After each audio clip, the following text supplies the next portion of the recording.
bleeding pace of earth, that I am meek and gentle with these butchers. Thou art the ruins of the noble man that ever lived in the tide of times. Woe to the hand that shed this costly blood.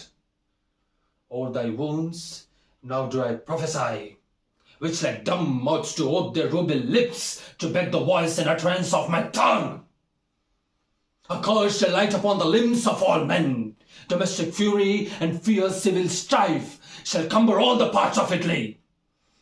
Blood and destruction shall be so in use, and dreadful objects so familiar that mothers shall but smile when they behold their infants quartered with the hands of war.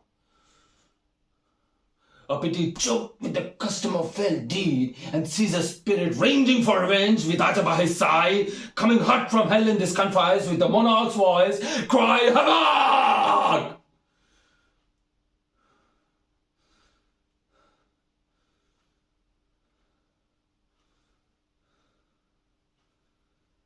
And let slip dogs of war, that this foul deed shall smell above the earth with carrion men groaning for burial.